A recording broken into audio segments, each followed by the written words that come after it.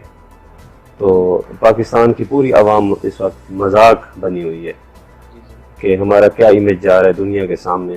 آج آپ دیکھ لیں کہ مہنگائی اتنی ہو گئی ہے، افرا پروری اتنی ہو گئی ہے، کرپشن جو کہ مطلب ناسور ہے اور کبھی ختم نہیں ہوئی، 1000% زیادہ وہ کرپشن اب بڑھ چکی ہے. تو بس میں تو یہی کہہ سکتا ہوں کہ اللہ تعالیٰ ان کو ہدایت دے، یہ نیچے دیکھیں، عوام کو دیکھیں. ہمارا جو ملک ہے بہت ہی نچلے طبقے کا ملک ہے. یہاں پر لوگوں کے ایسٹ اور جو اثاثہ جات ہیں وہ ان کا کوئی یہ نہیں ہے کہ کوئی 2 سال 5 سال کے لیے ان کے پاس چیزیں جمع ہیں.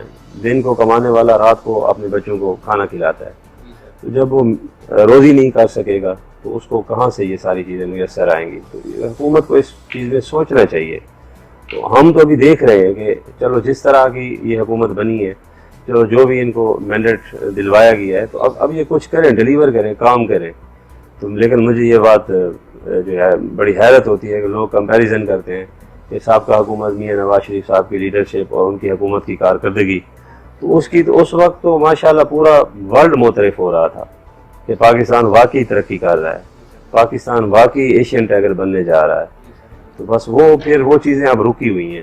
اب ہم تو یہ چاہتے تھے کہ وہی سلسلہ آگے چلتا، سی پیک آگے چلتا، پاکستان میں ترقی ہوتی، لوگوں کو روزگار ملتے، لوگوں میں خوشحالی آتی، ملک کا انفراسٹرکچر بہتر ہوتا. تو بدقسمتی سے وہ ساری چیزیں جو ہیں وہ وہیں رک گئی ہیں. اور اس کے بعد جو پھر یہ سلسلہ بھی چلا ہے تو یہ رکنے میں بھی نہیں آ رہا. مہنگائی کا سیلاب وہ رکنے میں نہیں آ رہا. اس کے بعد اقربا پروری کا آپ کرپشن دیکھ لیں، وہ بڑھ رہی ہے. اور باقی انٹرنیشنلی جو ہے وہ ہمارے ملک کا امیج آپ یہ دیکھ سکتے ہیں کہ اس وقت نہ تو ہمارے ہمسایوں کے ساتھ ہمارے اچھے تعلقات ہیں اور نہ پوری دنیا میں ہمیں کوئی اس وقت سپورٹ کرنے والا ہے. تو باقی کشمیر کا مسئلہ آپ دیکھ لیں کہ اس میں یہ ہماری حکومت کا کیا کردار رہا ہے. پہلے تو وہاں پہ ایک خاموشی تھی، چلو کچھ نہ کچھ امن تھا. یہ اب جو ہے ہماری، میں سمجھتا ہوں کہ لیڈرشپ کی ناقص پالیسیوں کی وجہ سے پاکستان کے تو جو حالات ہیں، ہم روکھا سوکھا کھا رہے ہیں، گزارا کر رہے ہیں. کشمیر کی جب ہم صورتحال دیکھتے ہیں، ہمارے مسلمان بھائی ہیں تو ان کی حالت دیکھ کر بہت افسوس ہوتا ہے. سر پاکستان کا سب سے بڑا دشمن اگر ایک لفظ میں بتایا جائے تو کون ہوگا؟ پاکستان کا جو سب سے بڑا دشمن ہے، آپ دیکھ لیں کہ پاکستان ایک ایسا ملک ہے کہ جس کسی نے بھی میلی آنکھ کی طرف اس کو دیکھا ہے تو وہ اللہ تعالیٰ نے اس کو وہ عبرت دی ہے. اندر سے ہی ایسے لوگ بیٹھے ہوئے ہیں جو ملک کو کھوکھلا کر رہے ہیں. تو بس اللہ تعالیٰ خدا بزرگ و برتر سے ہماری دعا ہے کہ اللہ تعالیٰ ہمیں بیرونی دشمنوں سے اور اندرونی دشمنوں سے ملک کو اور ہماری قوم کو محفوظ فرما دے. سر کچھ شخصیات کے میں نام بتاتا ہوں، میرے لاسٹ 2 کویشچن ہیں. ان میں آپ نے ایک لفظ میں ان کو ڈیفائن کرنا ہو تو آپ ان کے لیے کیا کہیں گے؟ ملک نیاز احمد جکھر صاحب میرے لیے بہت قابل احترام ہے. ہمارا مقابلہ ضرور ہوتا ہے لیکن اخلاقی لحاظ سے میں سمجھتا ہوں وہ میرے بزرگ ہیں. جی وہ ماشاءاللہ میرے بہت اچھے دوست ہیں اور ہمارا ایک ہی پارٹی میں ہم ایک ہی پینل سے الیکشن لڑ رہے ہیں. بھائی ہیں وہ ہمارے. سر اپنے حلقہ کی عوام کے لیے کوئی میسج؟ بس جو حالات چل رہے ہیں ان کا جو ہے مقابلہ جو ہے صبر و شکر سے جو ہے وہ کرنا چاہیے اور نا امیدی نہ شکری جو ہے وہ نہیں سوچنی چاہیے. اللہ تعالیٰ انشاءاللہ ان برے حالات سے ہمیں نکالیں گے اور انشاءاللہ ترقی کا سفر جو تھا وہ جو رکا ہوا ہے وہ انشاءاللہ پھر بحالی کی طرف آئے گا اور ہم سب مل کر اس پر انشاءاللہ شانہ بشانہ کام کریں گے.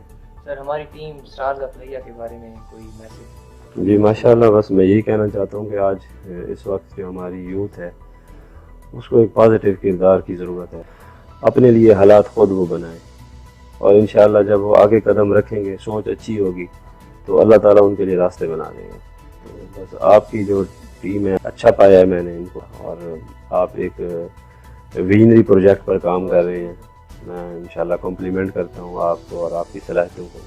دعا گو ہوں کہ اللہ تعالیٰ آپ کو اس نیک مقصد میں کامیابی دے، اور آپ کا جو یہ چینل ہے یا جو جس طرح آپ یہ پروگرام کرتے ہیں تو یہ ان چیزوں سے ہمیں سب کو فائدہ حاصل ہو سکے۔ بہت شکریہ، آپ نے اپنے قیمتی وقت میں بہت مہربانی، شکریہ آپ کا بھی، بہت بہت شکریہ۔